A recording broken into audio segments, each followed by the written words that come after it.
Polín. Historias, personajes, lugares.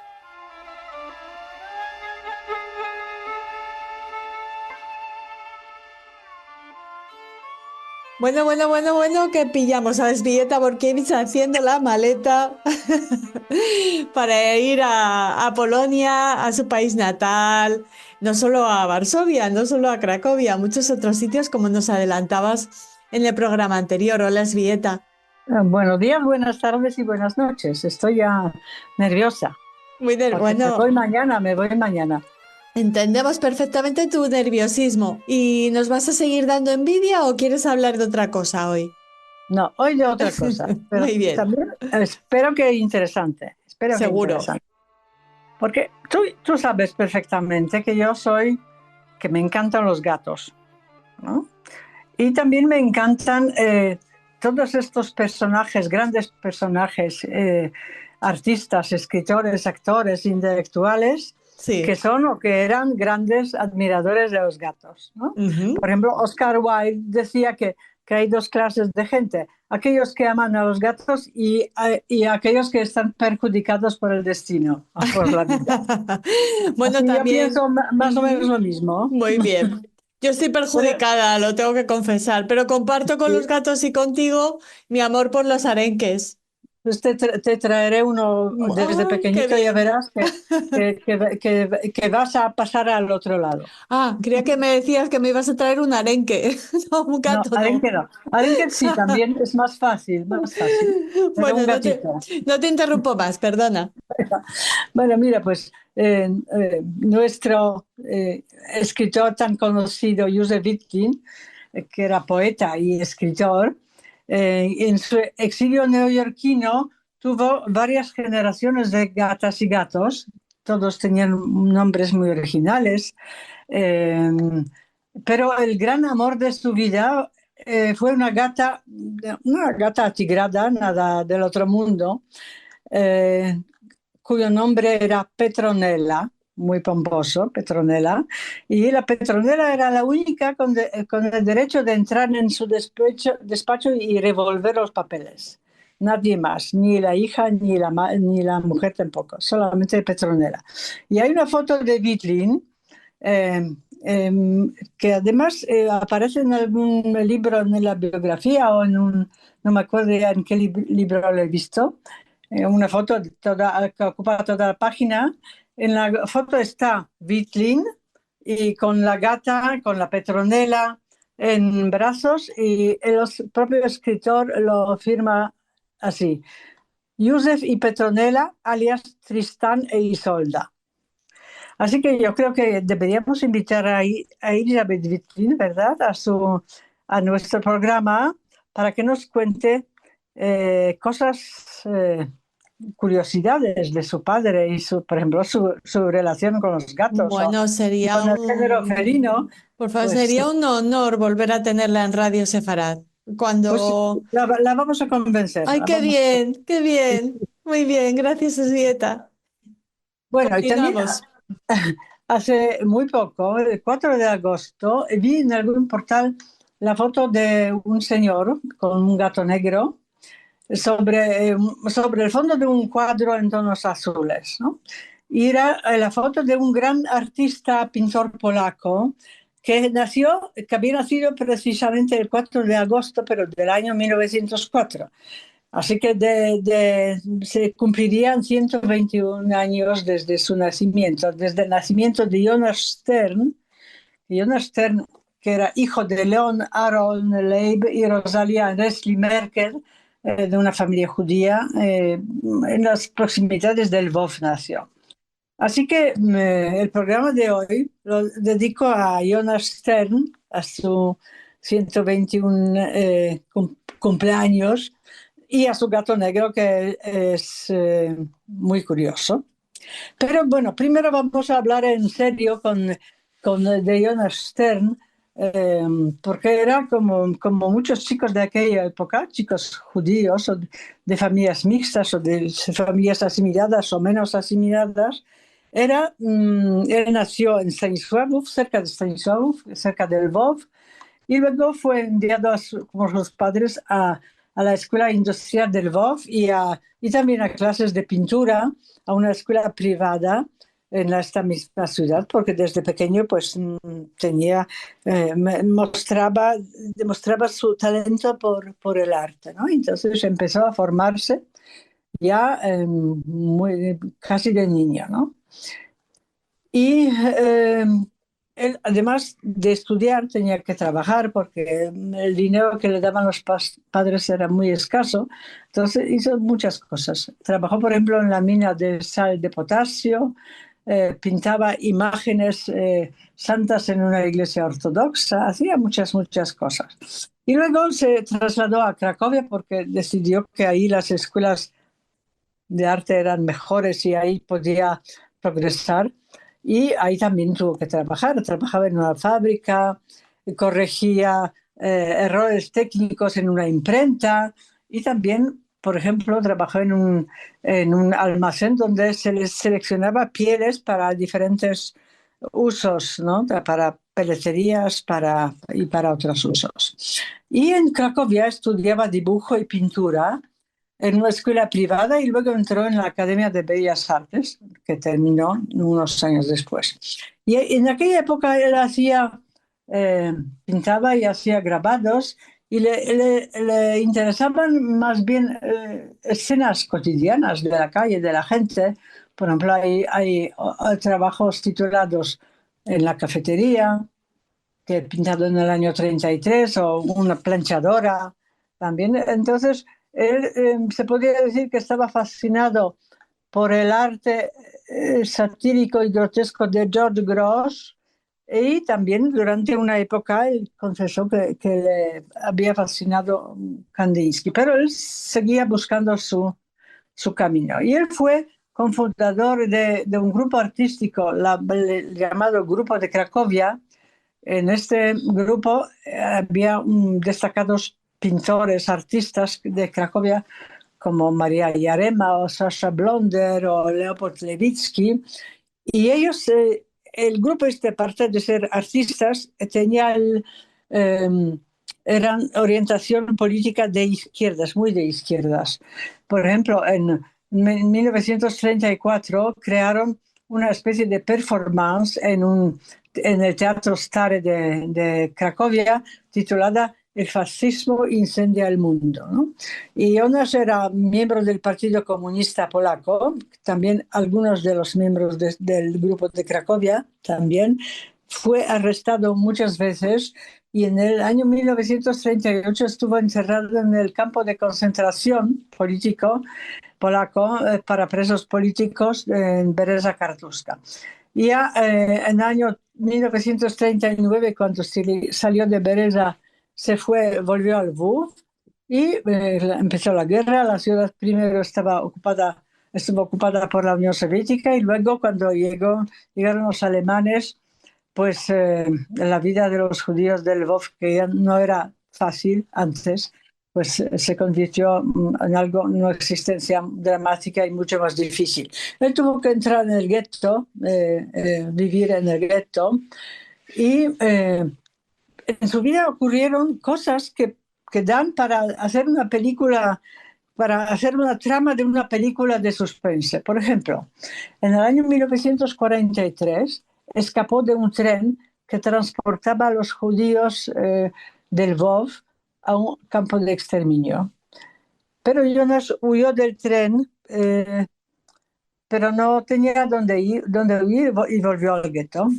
Y en junio del mismo año 43 sobrevivió milagrosamente la ejecución, el fusilamiento de muchos judíos que llevados por los alemanes a los bosques cercanos a la ciudad, y fusilaron a mucha gente, y curiosamente ninguna bala tocó a Jonas, y Jonas se encontró debajo de muchos cuerpos de mucha gente asesinada por los alemanes.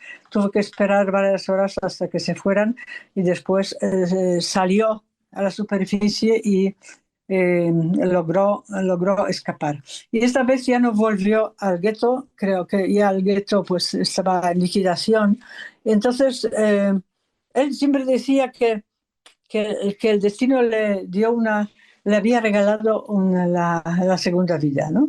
Ya no volvió al gueto y a pie, tras haber recorrido cientos de kilómetros, llegó a la ciudad húngara de Budapest y ahí vivió en un barrio eh, gracias a la ayuda de un comandante de la gendarmería que se llamaba Endre Laszlo.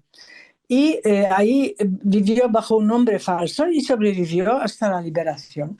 Luego se fue a París, pero luego decidió volver, no se veía viviendo fuera de Polonia y volvió a Cracovia y desde entonces se dedicó a la creación artística. Y ahí tengo que hacer un inciso, porque en octubre del año 1946, el escritor Kornél Filipovich, que era pareja de María Yarema, que es su compañera del grupo de Cracovia, entonces, y después de muchos años, 20 años más tarde, se convertiría en pareja de la poetisa Wisława Szymborska.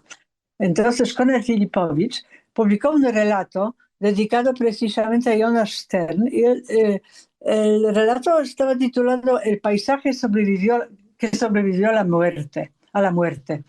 Y fue la primera vez que se contó la vida de Jonas durante la guerra. Porque Filipovich describe el momento de fusilamiento, su milagrosa supervivencia.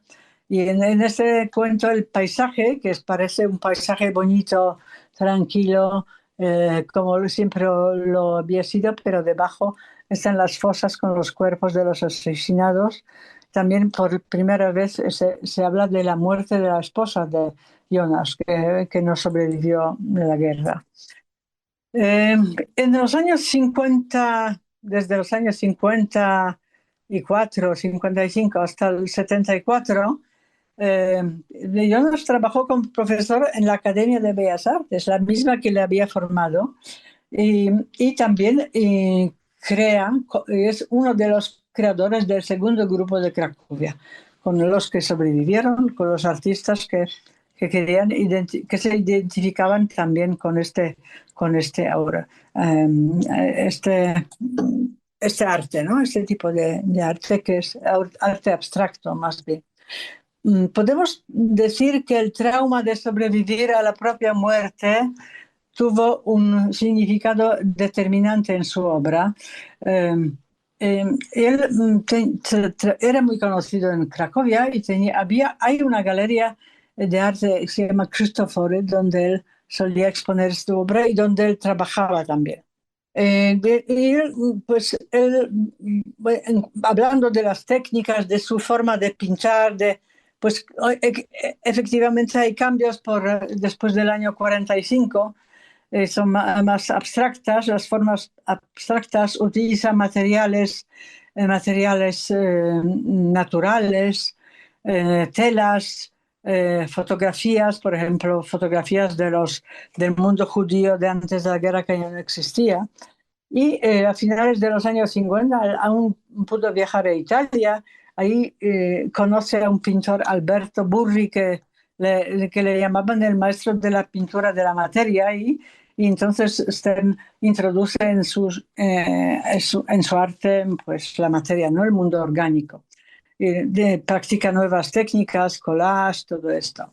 En cuanto al tema judío, a la identidad, testimonios de su origen y de su identidad judía, de la que nunca renegó, aunque no era judío creyente, pero hay fotografías del pasado, elementos talit, tefilim, y todo esto le confiere a su obra un carácter profundamente trágico, ¿no? Todo tiene un significado simbólico. Siempre se ven las vivencias de la Segunda Guerra Mundial, y él estaba convencido que la vida es tan frágil y que la muerte es lo único que tenemos seguro. Muchos dicen los títulos de los cuadros de aquella época, de posguerra o después de la guerra. Formas asesinadas, la tabla roja, que es una especie de lápida de un cementerio judío, la humillación. Él experimentaba con muchas técnicas, hacía muchas cosas y los trabajos de él eran muy conocidos y se expusieron en las galerías de Nueva York, Moscú, Venecia, y están, en este momento están en los mejores museos del arte contemporáneo del mundo. Jonas murió el 2 de agosto del año 1988 en Zakopane, cerca de Cracovia, y está enterrado en Cracovia en un cementerio municipal, no un cementerio judío, un cementerio municipal. Y hemos empezado hablando de los de gatos y terminaremos pues, con lo mismo.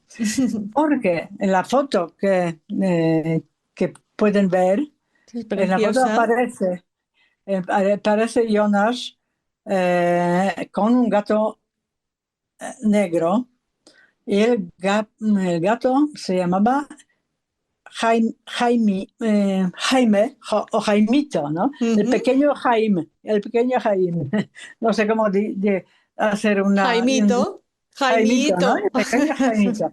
Y él, al parecer tenía 4 gatos que todos se llamaban Jaimito, uno detrás de otro, y eran muy importantes o sea, eran los únicos testigos de su creación en su taller, porque eran los únicos a los que dejaba entrar. Y en esta foto aparece con el gato, que el gato también tiene una cara muy, muy expresiva, y en el fondo, sobre el fondo azul de un cuadro que ilustra un poco lo que era la obra de Jonas. Pues hay huesos, hay restos humanos, es un cuadro que inquieta, ¿no? Que a pesar de su color azul, es un cuadro que es un cuadro trágico, ¿no? Que inquieta al que lo ve. Hay una historieta que contaba Arthur Sandauer, ya los últimos momentos de la vida de Jonas. Jonas, preguntó Sandauer, ¿te sientes muy mal? Me dice, no puedo decir que me siento mal, que siento mal.